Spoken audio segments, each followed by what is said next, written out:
All right, folks, I think I'm live. Thank you so much for hopping on and being with us here today. I'm going to get started in a second. Even if you've been on my wealth building classes before, this is going to be a little different. I have revised the format and the content. So even if you've been here before, this is going to be a little different, a little new. Right? Cool. So I'm calling this Money Matters because it's really about not just wealth building, and I think wealth building sometimes people misunderstand what that is. So calling it this Money Matters for real estate professionals. What I'm really going to go into in this session are three main things to hopefully add value to you and to help you.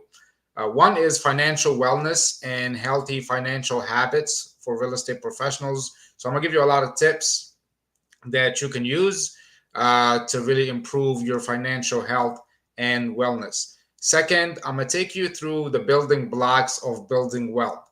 I think building wealth can be complicated, right? Can be sometimes confusing, but I'm gonna take you through the basic steps and the basic building blocks you need to build wealth for yourself and for your family.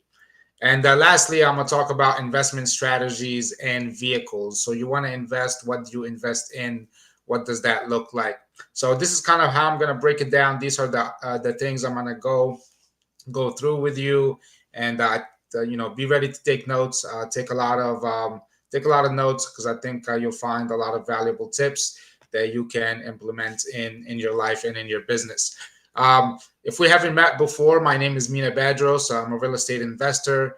I'm a licensed real estate broker, and I'm a licensed real estate instructor. I've been teaching for more than half of my life, even before real estate, in the corporate world when I worked in the corporate world. And also, when I worked in the education world, did a lot of motivational speaking and program facilitation. And in the real estate, after I got my real estate agent license and got some experience as an agent, I decided to teach because it's really my passion. I really love teaching because it's one of the ways I get to serve others by sharing with people valuable information that will help them in their business or their life. I like to keep things simple. I like to keep things concise. And I would prefer that you take away even just one thing, but that you will actually apply in your business and your life, and that will help you take the next step, right? So I'm really focused on hopefully you walking away with one thing, and hopefully you understanding what your next step is so that you can make some progress. More important than my accomplishments, I'm a father, I'm a husband, and as I mentioned, I'm really here to serve people, to help people, and to inspire people. And that's a mission that I'm on in life. And I try to do that even in real estate as I'm doing so right now. And where did that come from? And I think this might be some valuable to some of you. I was born in Cairo, Egypt, in Northeast Africa. Obviously, it's a beautiful country, beautiful place. If you haven't been, it's on a lot of people's bucket list, I know. But it's a beautiful place, very rich in history, very rich in culture, very rich in values. But also, it's a land of hunger. It's a land of poverty, even extreme poverty, and poor healthcare. And due to those reasons, at the age of 10, before I say that, I am growing up in that environment. I really come to learn the value of the simple things, the necessities that we have in life, like food and water and electricity, right? Things that we take for granted that not everybody has that afforded to them on a daily basis. But at the age of 10, due to poor health care and other things, I slipped into a coma. Doctors said I was a hopeless case, and there was no chance of survival. And on the third day, thank God, I woke up from this coma, and I feel it was a miracle. And when I woke up, I had a deep feeling that it wasn't my time to die yet, that I'm here for a purpose, and I'm going to carry out this purpose. I'll be honest with you, at 10 years old, a kid in Egypt, I felt it, but I didn't understand it. I didn't understand it, right? I understood the part that it wasn't my time to die yet. I'm still here. And I said, thank you, God, for keeping me here, but purpose, having a bigger purpose, accomplishing that purpose. I didn't grasp that at the age and in the environment that I was in. But needless to say, I walked away with two things that day that really changed my life forever. And those things, and if I can reflect on them, they're really true wealth. I walked away with understanding how precious life is, not taking my life for granted, and I became grateful, right? And gratitude is something that I've spoken about on stages all over the country and abroad. But just being grateful for being alive, being grateful for every day that you wake up, every moment that you are alive, every breath that you take, every heartbeat that you feel, being grateful just for being here and being alive. There's a book that I read, and the first sentence in that book is, "You have life, and that's all you need in order to start." Right? So you have life, and that's all you need in order to start. So being grateful for your life, that's really true wealth. And second thing was I walked away with positive mindset. I thought to myself, I just came near death and I survived. What else could be worth? Nothing, right? So pursuing life with a positive mindset is very valuable and helps you get through a lot of things. But purpose is something I didn't understand that day, and I became on a journey seeking that purpose. And I believe a part of that is just being of service to others, inspiring others, and helping others, which is a reason why I do a lot of things that I do. Um, my relationship with money, I didn't really care about money, but I said I've seen poverty, I've seen extreme poverty. I understand that money is a necessity, right? You need money to pay bills. You need money to survive. Money is also a tool, right? Money is a great tool, and a tool for what? I might ask you. I'm gonna come back to that question, but money is a tool. What do you want to use it for, right? So hopefully you'll reflect on that in a second. But this big idea of wealth building, why do people seek to get wealthy? Why do people seek to have this a lot of money, right? Whatever it is that a lot looks like to them, or what that looks like to them. What is it for you? Why are you seeking to get wealthy? Why are you here in this financial wellness, money matters, wealth building, you know, seminar? For a lot of people, getting wealthy is really about freedom, right? And about having the life that they want, um, and making the impact that you want. So people seek to get wealthy because they want to have the freedom, right? The time freedom, the life freedom. They want to do what they want when they want. They want to be able to create or have the life that they desire. They want to make the impact that they want, whether that's philanthropic, whether that's on your family, whether it's on your life, whatever that looks like to you, right? Um, so people want financial freedom. People want time freedom, right? That's the whole idea behind getting wealthy. Financial freedom, hopefully affording you the time freedom. So which of these things do you want? I mean, maybe it's all of them, but for you, what is it that you want? Why are you seeking to get wealthy? It's important to get clear on you in particular. Here's the challenge, though. It sounds good to have these things, but why do we have a challenge? Why can't you get there and get there now? For a lot of people, it's a challenge in just keeping up, right? Just surviving, just keeping up with life's demand. We're essentially trapped. If you come from the corporate environment or the 9 to 5, you know of this term, the rat race, right? Just working, basically just to kind of pay the bills and survive and to live life, and you keep working to live, right? And you continue to having to clock in and clock out and put in that work, and there is no escaping it because you're on this rat race. If you're in real estate and you're a real estate professional, like a real estate agent or a broker, you know the transaction treadmill, where you're on this treadmill, you're running, you're running fast. Yes, you're closing transactions. Yes, you're making money, maybe lots of money, hopefully lots of money, right? But you can't get off that treadmill.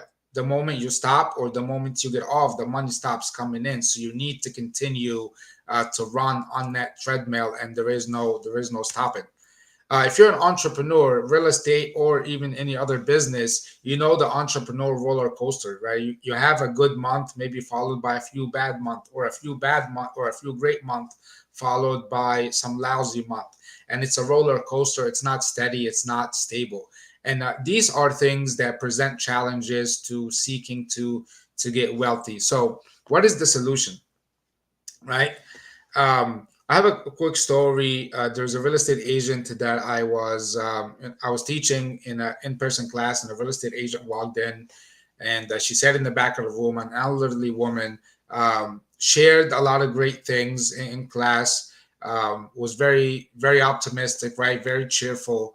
But she also shared that her husband had passed away 3 years prior to that moment, and at her age, she cannot stop selling real estate because she can't afford to.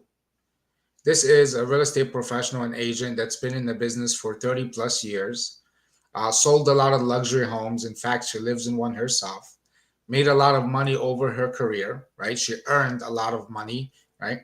However,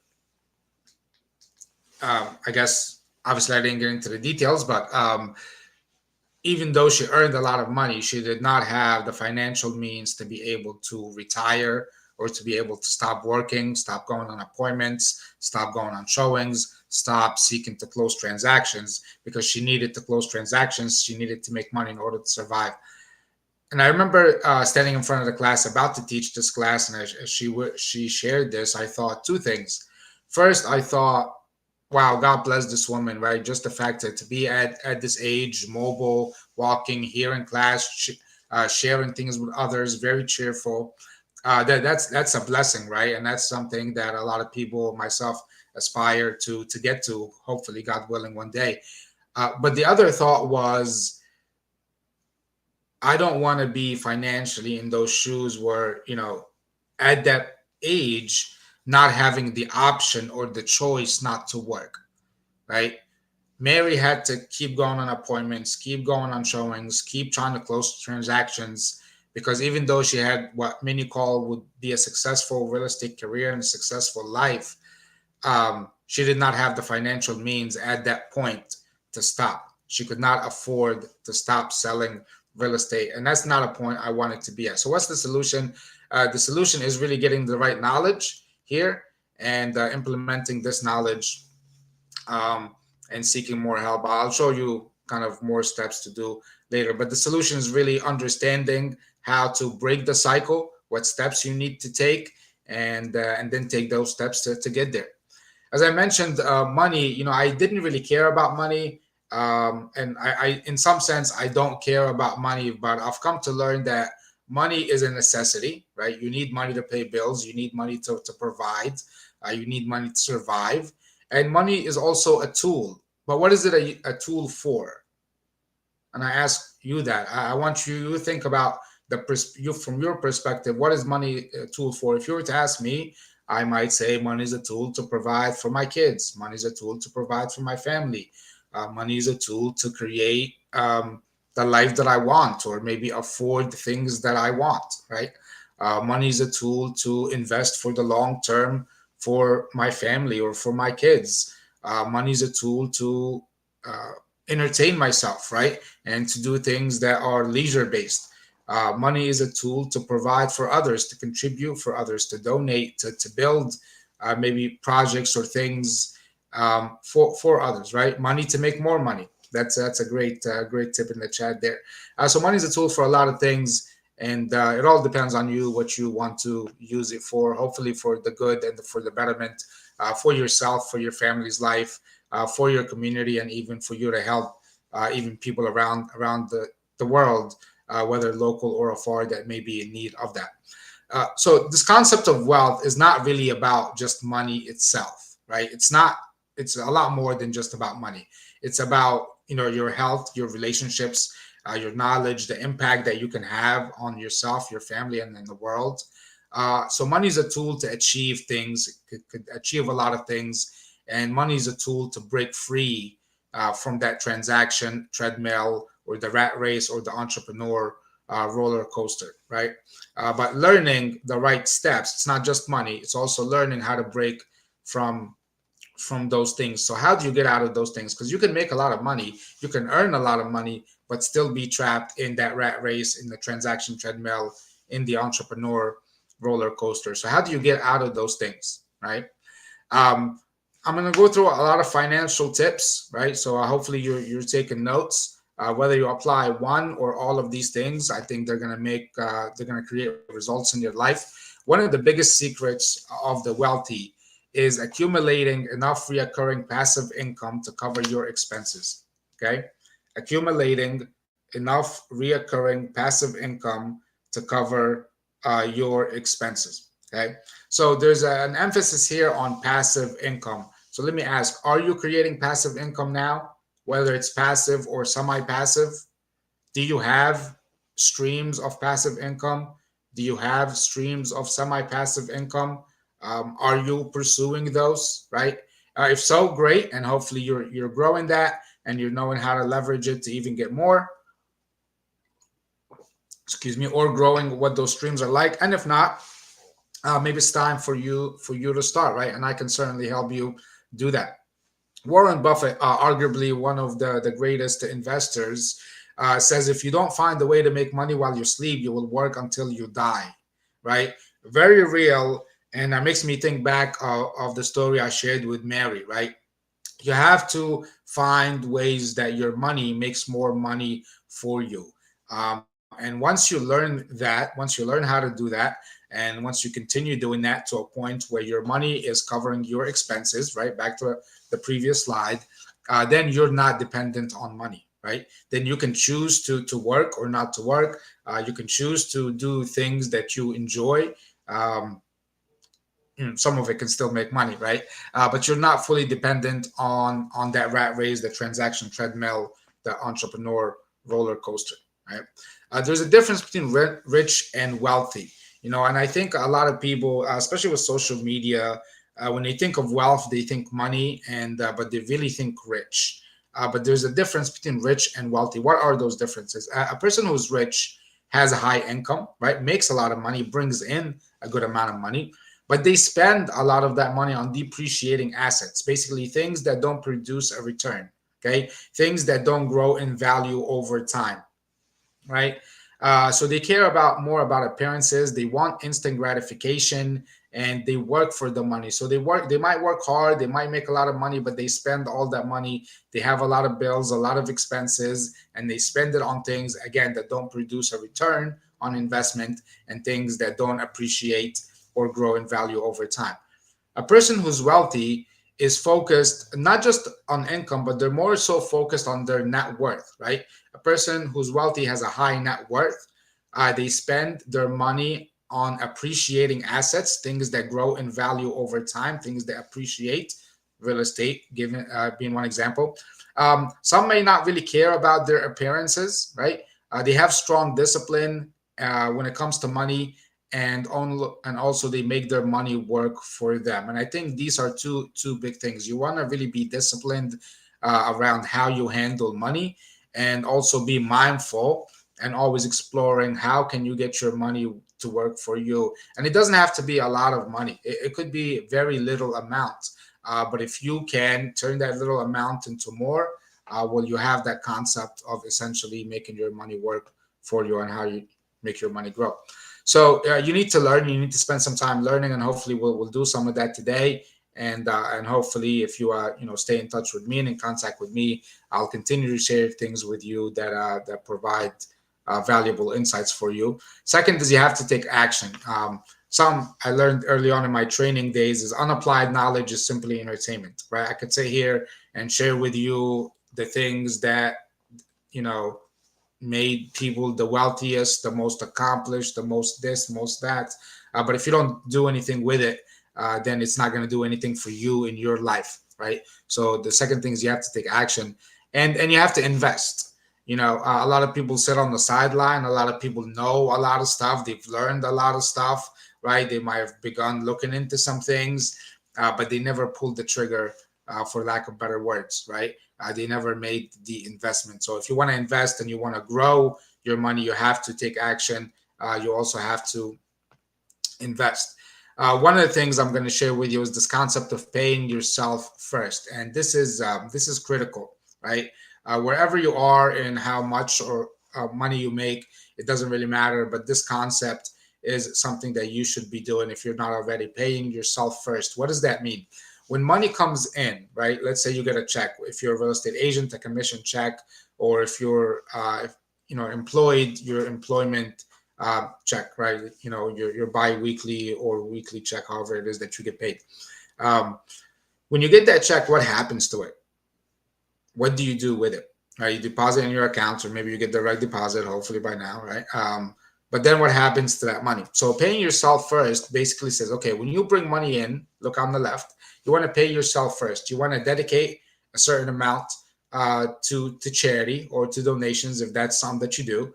You want to dedicate a certain amount to saving, and then dedicate a certain amount to investing. Ideally, you want to have different bank accounts for these things. So if money is direct deposited into your account, you have a savings account that the savings portion goes to. You have an investment account that the investment portion goes to. Does it have to be 10%? No, it doesn't.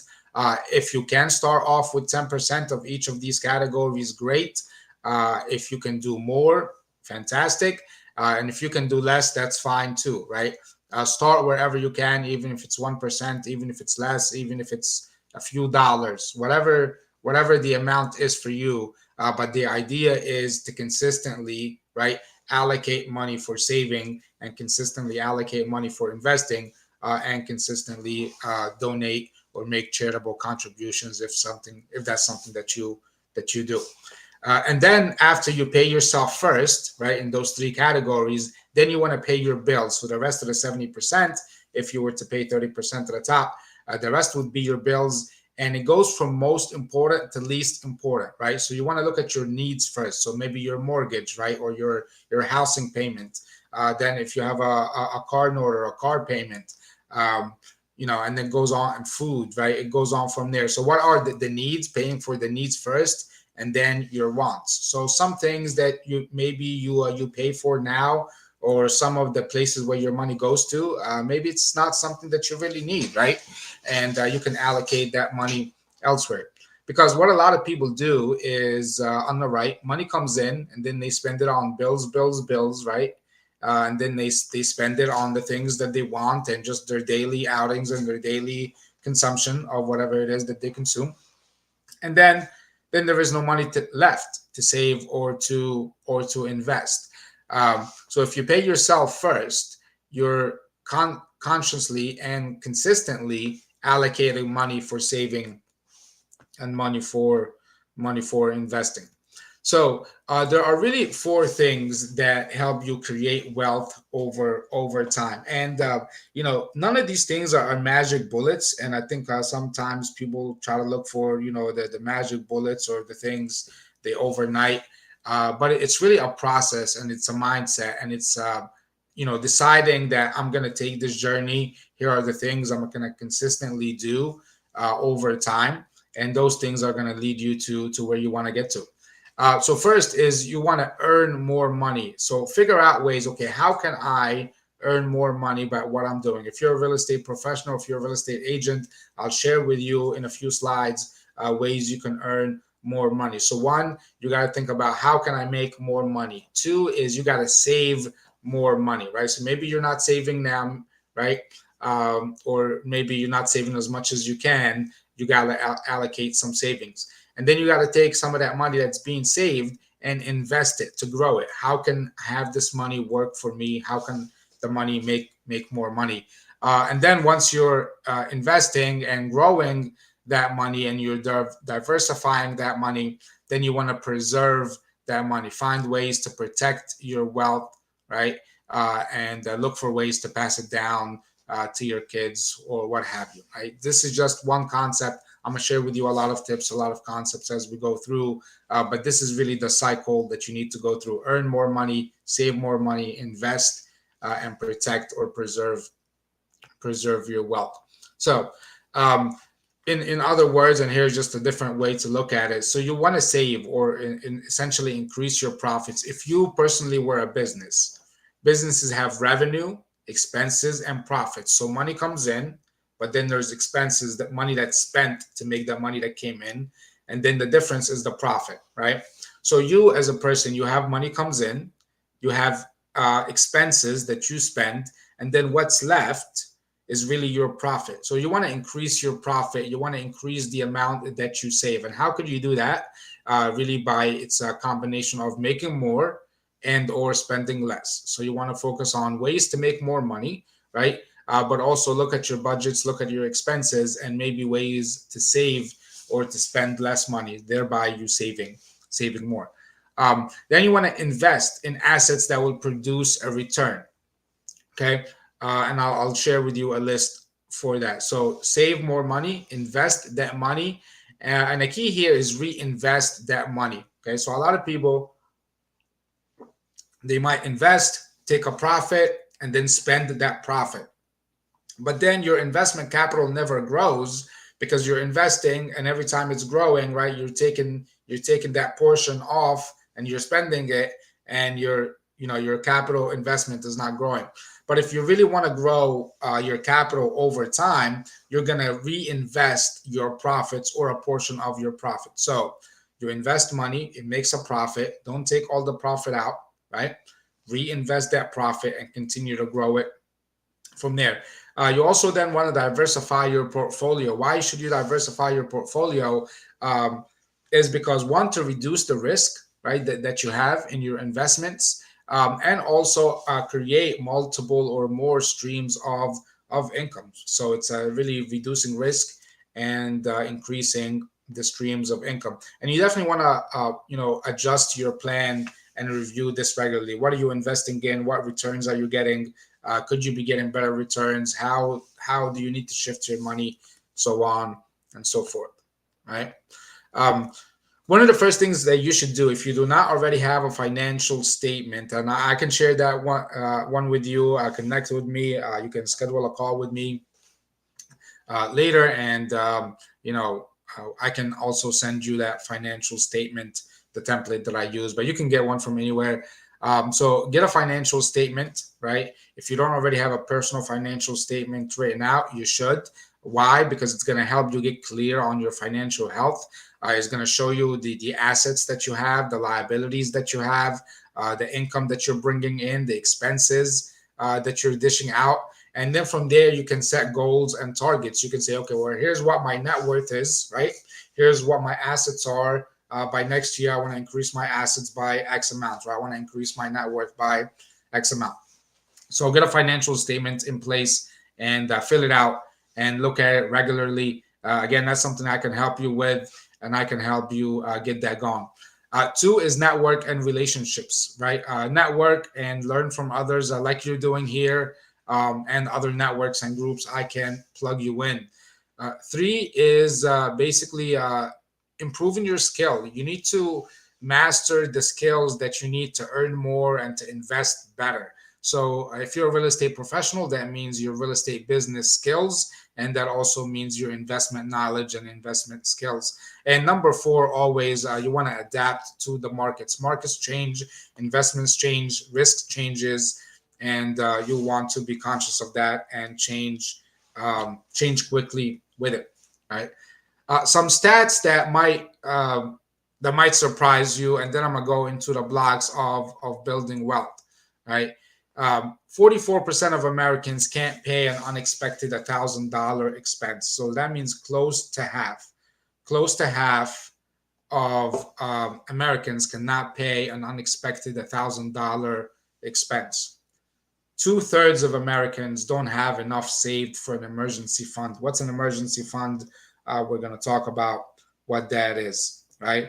But just a few tips I gave you guys, right? You want to pay yourself first. So if you're not already doing that, you definitely want to do that. You want to look for ways to earn more, save more, invest, and then at the right time protect your wealth. Um, you want to save, invest, and then reinvest for greater gains, right? And make sure you have a financial statement if you don't already have one drawn out. And if you need any help with that, I'm more than willing to help you. You can get on the phone with me And whatever point that you're at, I'm happy to kind of take you from there and do it with you and get you moving to the next step. So let's go to the building blocks, the building wealth. This is really one of the most profound things that I saw and that you might see there's a lot of people that talk about building wealth and generational wealth and all of that stuff, but a lot of people don't show you these next few slides that I'm about to show you, and it really breaks down the road or the journey to creating wealth for yourself and for your family. The first stage of building wealth is financial protection, basically making sure you're financially protected, you and your family. So, what does that look like? Uh, Financial protection is accomplished in two things. So, once you've done checking off these two boxes, you accomplished financial protection. I look at it as like a video game. When you play a video game, you start a level and you might have a mission or or a few things to complete in order to pass that level, right? And wealth building is really your own personal journey. It's not about anybody else. It's not a competition. It's not a race. It's really you start from wherever you're at, and most people start at right here. Okay.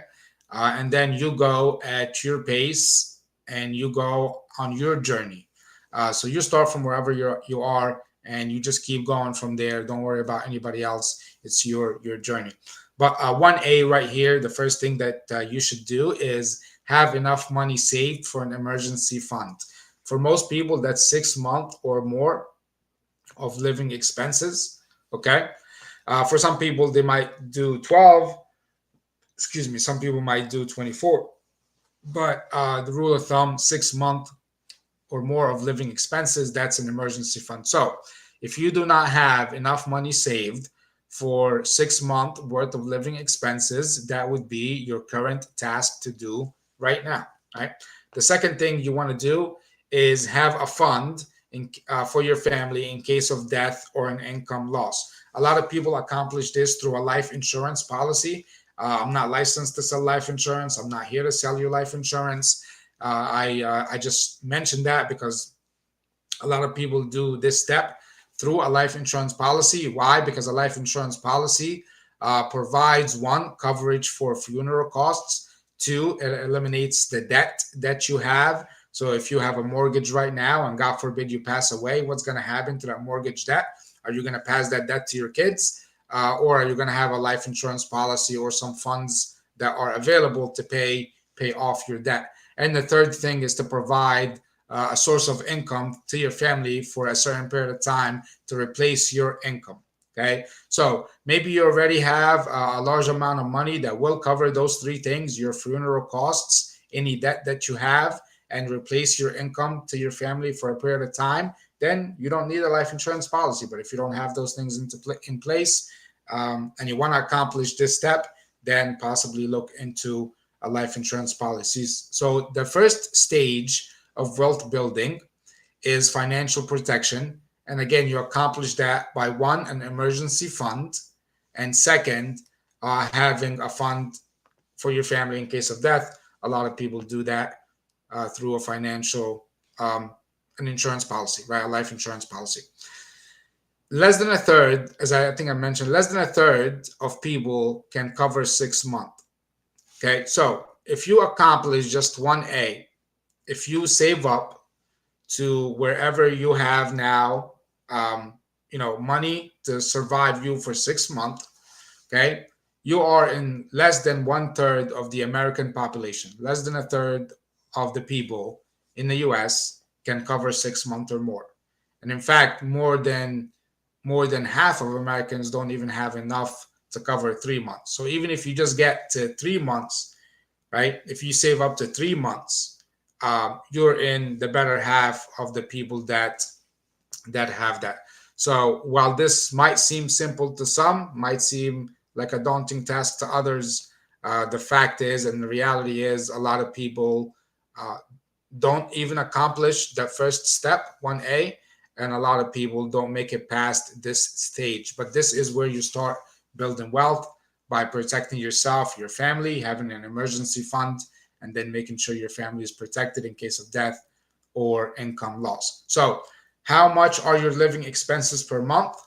Multiply that by 6 months, and you will get your financial protection goal. That is your first monetary goal to get to. If you don't already have that emergency fund, this create that emergency fund. So whatever it is that you spend or what your total monthly expenses are per month, multiply that by 6. That will give you your financial protection goal. If you already have done those two things, then you move on to the next stage of wealth building, which is financial security. So the first one is financial protection. The second one is financial security. And in the financial security stage, what you are doing is you are investing, right? You're building enough capital, and you're investing that capital to produce essentially money for you that will cover your monthly expenses without you having to work. So the goal in stage two, right, is essentially getting enough money on a monthly basis, passively or semi-passively, to cover your monthly expenses without you having to work. How do you do that? Traditionally, what people have done is accumulated enough capital that produces interest payments that would give them that. For example, if you have a few $1,000,000, or you build up to a few $1,000,000, and you put that money in a certain account, whether it's a high yield account, and it produces interest for you, and that interest is basically enough for you to live off that. Traditionally, that's how a lot of people did it. They earned money, they saved money, they invested money, and they continued to invest and invest and invest until at a certain point where they have a large amount of capital, and that amount of capital produces them interest that would allow them to survive or live off of that. Another way to do it is having enough recurring income to cover your expenses, and I'll show you different ways to do it. But basically, having um, different streams of income, right, passively and semi-passively, that come in monthly and that cover your expenses without you having to work, or in addition to your active income, right, the income where you're trading your time for money. So in stage two, what are you focused on? You're focused on growing your income. You're focused on income growth, right? You're focused on investing wisely in assets and opportunities that produce passive income, and in reinvesting that money to continue towards your goal. So how much do you need to come in on a monthly basis where you don't have to work? That is really the question here. And that answers your financial goal. So how much do you need coming in on a monthly basis, right? Semi-passively, passively, uh, so that would cover your monthly expenses without you having to work. And then once you understand what that number is, once you identify what that number is, then you're focusing on, okay, making more money, investing, right, in things that give you some of that, and continue to reinvest until you hit your goal. Let's say your goal is $7,000, right? $7,000 a month, or $10,000 a month. That investment might not be a one deal thing. You might get a rental property that gives you a few $100s in cash flow, then get another rental property that gives you a few more $100s in cash flow, then tap into another real estate opportunity that gives you a few $1,000s a month in semi-passive income, right? And all of those things over time adds up, so that you can get to your financial security goal, where there's enough money coming in on a monthly basis, where you don't have to work, or that's aside from your active income, right? And this might be one of the most important targets you set for yourself as you continue to work towards. So where are you now, right? And everybody may be in a different place. Are you kind of saving money for emergency fund? Do you have that taken care of, and now you need to look for a life insurance policy or create a fund in case of your death or income loss? Are you at the stage of investing in assets and opportunities that produce return? And maybe you need help identifying what those opportunities are and how you can tap in them. And maybe you're just overall you're lost and you need help, and that's fine too. Wherever you're at, definitely more than willing to help you from wherever you're at, and help you get the right knowledge and the tools so that you can get to the next step. if you're a realtor, if you're a real estate professional, here are some ways that you can go about earning more money. And these are just by being an agent, right?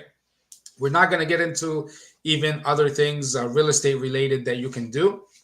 But this slide focuses on, while you have this real estate agent hat on, right? As a licensed real estate agent, what can you do to earn more money?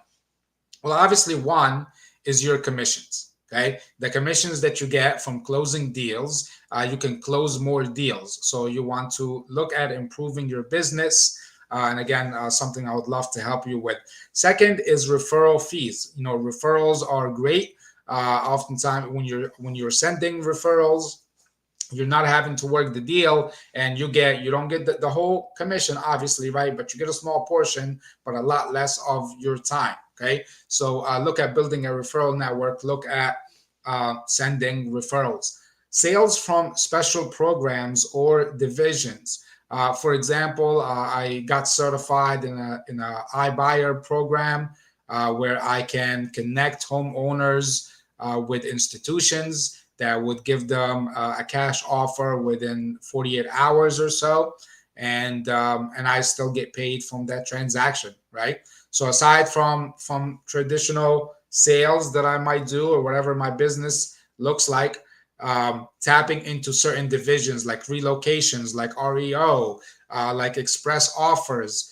My company, my brokerage has a lot of divisions, a lot of certifications where they're connecting with big companies, and the agents who are certified, who are designated in those programs, get some of that business. So if your brokerage has something like that, or if not, get with me and I can share with you some of that information. Those are things to tap into that will give you additional sales and additional transactions aside from what you're actively doing in your business.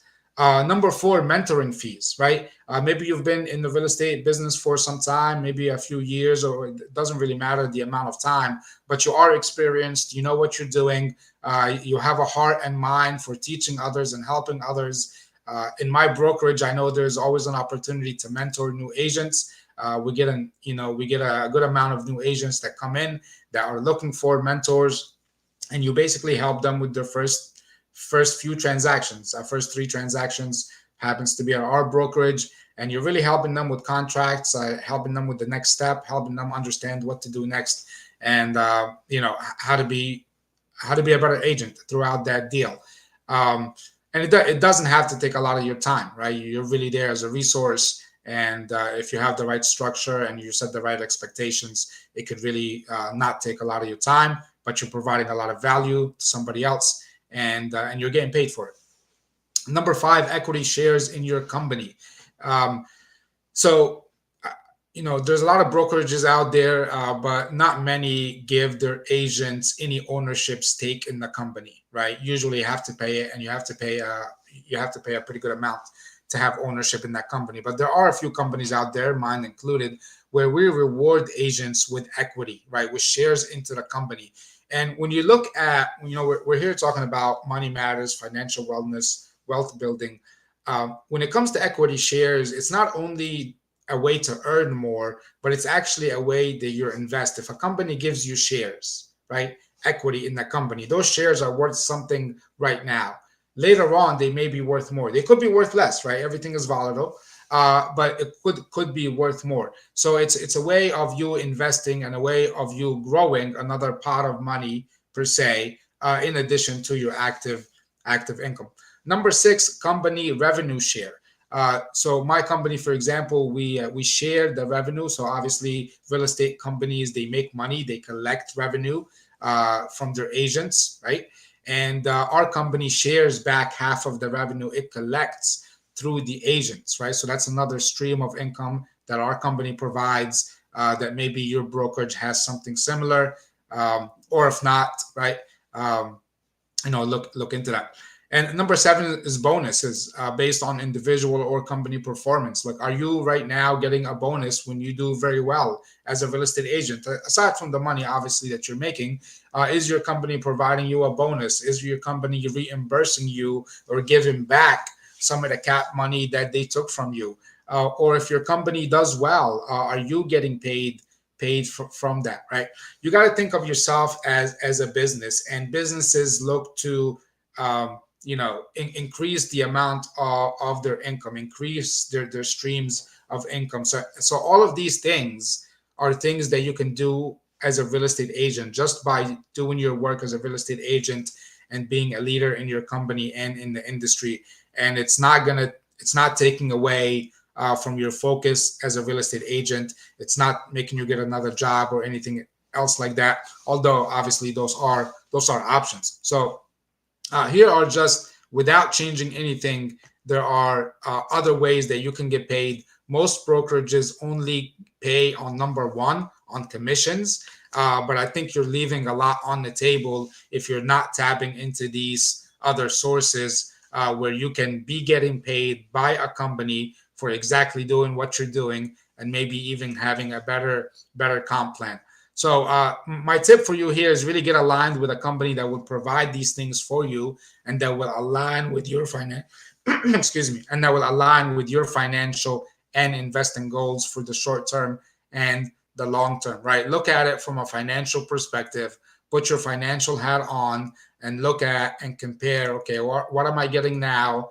And could I be earning all of these things, right, that are more and better aligned with my financial goals, with my investing goals for the short and the long term? If any of this kind of piques your interest, I would encourage you to get on the call with me and we can chat about what that looks like. Here's a few other tips, money management tips for real estate professionals to increase their profits. A lot of people, kind of don't separate their business and personal expenses, but you definitely want to do that. So separate your business and personal expenses. You want to track your income and expenses, know what you're making and what's going out. What are you spending your money on? How much you're spending? How frequently are you spending it? You also want to budget for irregular income. We're on this real estate roller coaster, and we it's not always predictable. Maybe what you're going to bring in every month. So you have to build yourself a cushion, and you have to be mindful and just accept the fact that maybe some months are going to be more than others, and that's okay because you're prepared for it financially as well. Save on quarterly taxes. A lot of people do not save for taxes. Then they're hit with a big tax bill at the end of the year that maybe they're not prepared for because they already spent that money, right? So definitely, I would say allocate money aside for taxes on from every commission check that you get, right? But also do an audit on yourself monthly and especially quarterly for your business. You want to invest consistently, as we have been talking about, diversify your investments, and also purchase insurance. You know, God forbid bad things happen, but unfortunately, bad things do happen, and we should take some measures to try to be prepared, or try to get our family prepared for those things. So we went over a lot of different financial tips. We went over the building blocks, the building wealth. What can you invest in when you want to invest in? So one thing you should do is obviously invest in your company, right? We talked a few slides ago about things that your company can do to pay you better, right? Actually, even before in your company, you want to invest in yourself. You want to invest in yourself. You want to make the choice that you're going to get on this journey, that you're going to take this action, right? You want to invest in the things that you're already doing. So your company, for example, that you're involved in, get yourself aligned with a company that's going to be more aligned with your financial and investing goals, right? And when it comes to investing, putting your money into things, when it comes to real estate, I'm gonna share a few real estate things and a few non-real estate things. Real estate investments, fix and flips. A lot of people kind of get started with flipping, right? So fixing and flipping properties, and you're already a real estate professional, so you understand the market, you see properties, you know prices, you have access to information, access to properties, right? So fixing and flipping is something you can get into. Buying and holding rental properties, obviously, again, going back to the passive income, and one of the most common ways people create a large passive income over time is buying and holding rental properties, right? And over time, they gain a lot of equity, and also the monthly income that comes from it. Real estate investment trusts. is another. So this is basically where you are putting your money in a trust, and that trust is buying properties, right? There are small and large trusts all over. You can just Google them, but make sure that you are putting your money in a reputable place and you're not getting scammed. Syndications, similar to trust, that's where groups basically are looking for investors to make large purchases. So it might be a group looking to buy an apartment building or a plaza or a community or a resort, and they're basically seeking out people to invest their money, and the group basically gives them a return on their investment. And then we see some of that on a smaller scale, where some people call that real estate crowdfunding, where there are websites that you can put a very small amount of money and you get a very small share in an investment, obviously with a return. Let me ask you, why do people invest? Right, I teach a lot on investing. Some of it is credited classes for real estate professionals. But why do people invest when it comes to financial objectives? It's really one of three things, right? People are either looking for a monthly income, or they're looking for capital growth, right? Their money to grow over time, through equity, through appreciation, and and through essentially somebody else paying down their debt. Or three, they're looking for tax benefits. They're paying a lot of money on taxes, and they're looking to decrease their tax liability. So again, people invest when it comes to financial objectives.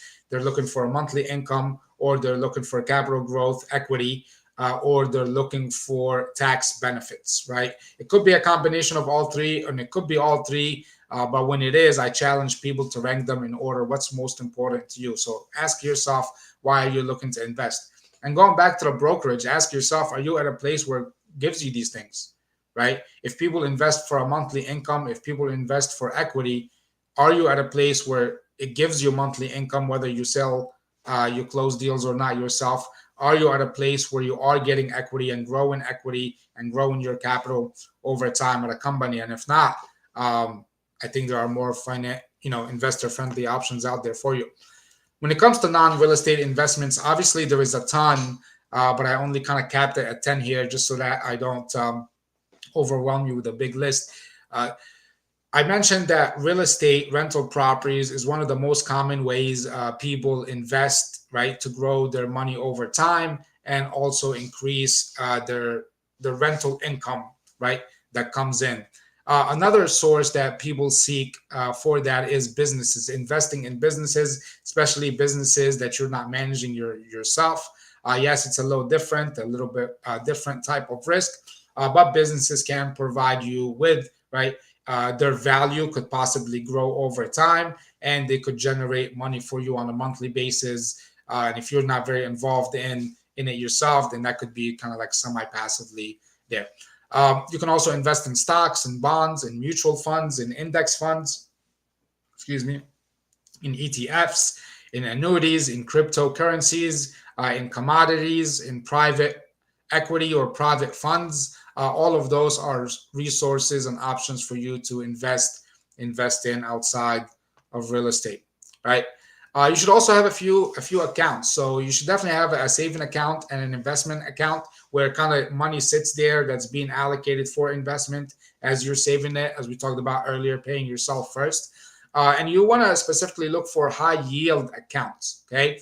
There are high yield savings accounts out there that pay at least 5%, right? And they're not a CD. So if you have money sitting somewhere, or if you're saving up money, right, to make an investment, and you're having that money just sit in a regular saving account where it's not really returning much for you, look at high yield saving accounts. At least get 5% on your money. That way, it's doing some kind of return for you. So you should have a saving account and an investment account, preferably make them high yield accounts. You want to look into having a retirement account, and there are different types of retirement account, even for self-employed folks, right? And you want to have an investment account at a brokerage, so that you can buy stocks, bonds, mutual funds, ETFs, and also other accounts if you're looking to buy cryptocurrencies, if you're looking to trade anything or buy commodities, then have those accounts in place. Other things you might want to have in place, as we talked about, a life insurance policy, a health savings account, right? So that's for tax-free medical expenses, a way to save there.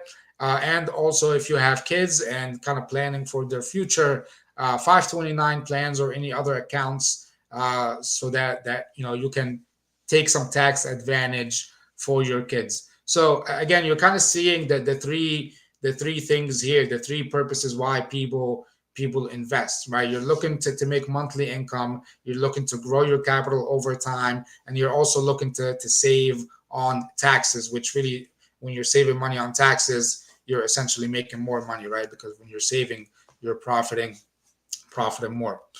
All right, folks. So in the chat, there is a quick survey, right? And I'll post it again. Please do take it. It will allow me to get some feedback, right? What you liked about this, what we can improve. And by now, hopefully, you've learned at least one thing, or are taking away one thing that you're actually going to take action on, and that's going to help you. And if you want more help, I would be delighted. I would love to be of more help to you.